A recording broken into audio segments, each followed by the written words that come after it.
Problem 13, find a and b so that f of x is differentiable everywhere. Remember, the word differentiable means that you can take the derivative.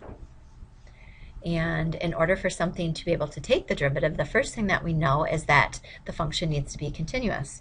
And if a function is continuous, then we would know for sure that the limit as x approached the problem spot, which in this problem it looks like 2, from the left, would have to equal the limit as x approaches 2 from the right, just from our conditions for continuity. So if I go ahead and find these as I'm approaching 2 from the left, I'm going to plug 2 in for my x in the upper equation. So when I'm finding this limit, that will equal a times 2 squared plus 1. And so this will equal 4a plus 1.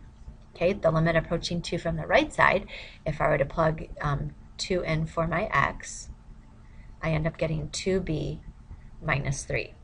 And I know that those two are going to have to equal each other. So we'll put 4a plus 1 equals 2b minus 3. Okay, so that's the first part of it. Okay, the next thing is, and that doesn't help because I still have an a and a b and I have no way to find them. So we're going to go look at something else. Since it is differentiable, that means I can take the derivative. That should mean if I take the derivative, it doesn't matter which way I'm coming in from, the derivative from both sides would equal it. So I'm just going to put the derivative as I approach 2 from the left side should equal the derivative as I approach 2 from the right side. So now let's find that. So let's first of all find the derivative approaching 2 from the left side. The derivative of ax squared plus 1 would be 2ax. Remember, a is just a constant. So now we know that our x value is 2.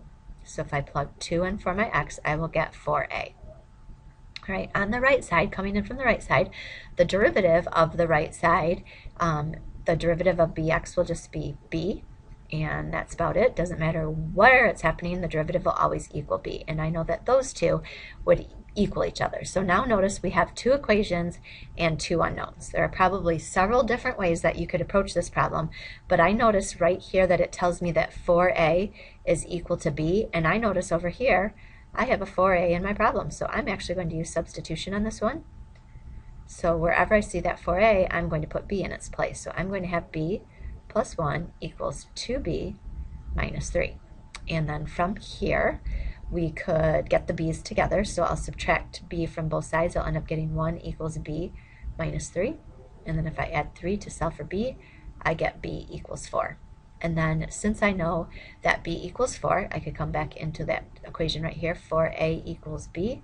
I know that 4a equals 4, which means a must equal 1. So I know that a equals 1 and b would have to equal 4 in order for this function to be differentiable everywhere.